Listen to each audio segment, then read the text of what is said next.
पूज्य मुनिवर के चरणों में बारंबार नमोस्तु नमोस्तु नमोस्तु। पूज्य छुल्लक जी के चरणों में सादरीक्षाम। पूज्य मुनिवर, आपके माध्यम से पूरे जगत में एक अनूठा कार्य हो रहा है, वह तो पूरा जगत देख ही रहा है। इस आगरा नगरी में भी आपके माध्यम से लोकोदय तीर्थ क्षेत्र का निर्माण होने जा रहा है।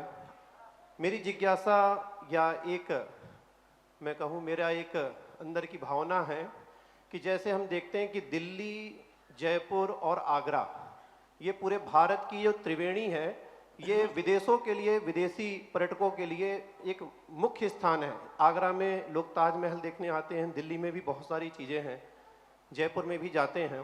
तो ये इन तीन स्थानों में बहुत सारे पर्यटक आते हैं, विदेशी लोग आते हैं देखने के लिए। और शायद हो सकता है इसी कुछ भावना को लेकर के ताजमहल के पास में ही आपने लोकोदय तीर्थ क्षेत्र बनाने का यह भावना भाई है, और जो कि साकार होने वाली है।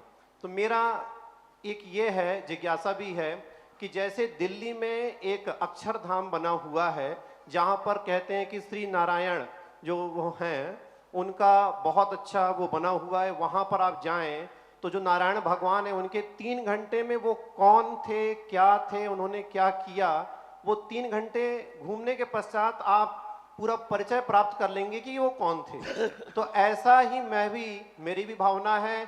मैं भी ऐसा सोचता हूँ कि हमारा भी कुछ एक ऐसा हो कि हम वहाँ कुछ ऐसा बनाएं और वहाँ अंदर प्रवेश करें तो महावीर भगवान कौन थे, उनका क्या संदेश था, उनका क्या उपदेश था, वो पूरा ऐसा बन जाए।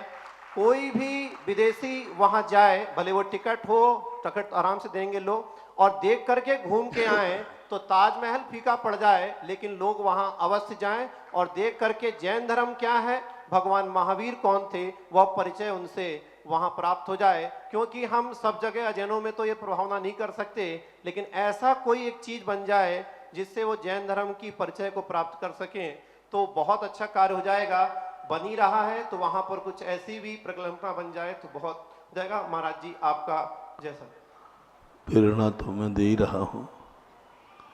समस्या क्या होती है, स्वामी नारायण आदि के लिए उनके साधु, उनका एक मिशन होता है, और वो मिशन के अनुसार साधुओं की एक कमेटी बनती है, और उनको कहा जाता है जब तक ये मिशन पूरा नहीं हो वो साधु वहाँ से नहीं हटेगा।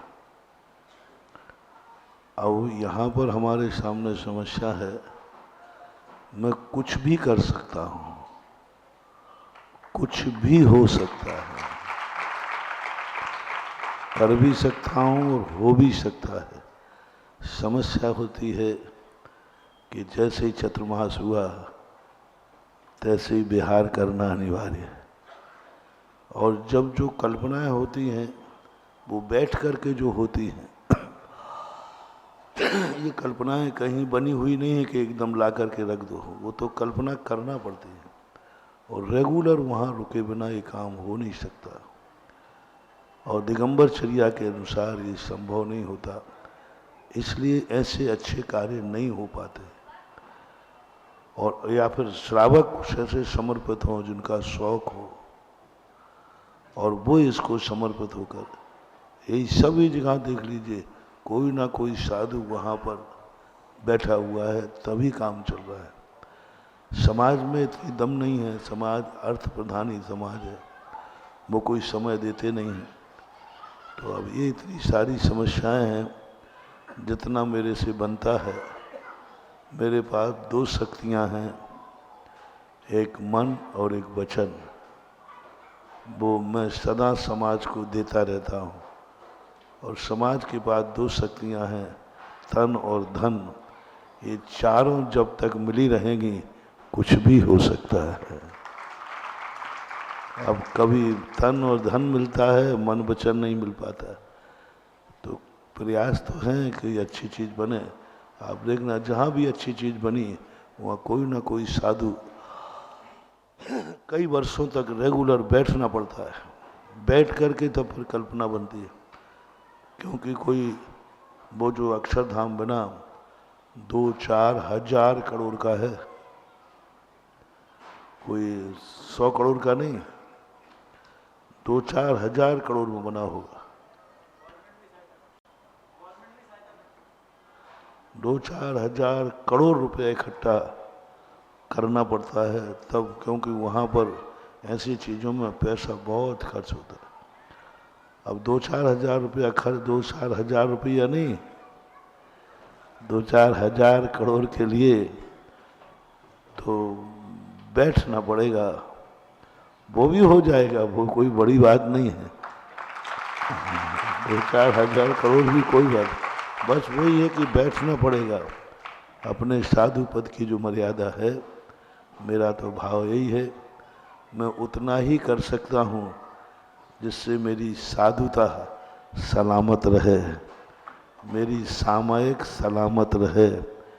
इसके ये जब तक हमारी चर्या सही चल रही है, उसके बाद जो साइड में समय बचता है उतना कर लेता हूँ, क्योंकि मूल को नहीं खो सकता, ब्याज मिले या न मिले। कर रहा हूँ प्रयास, भावना होना चाहिए, अच्छी भावना है।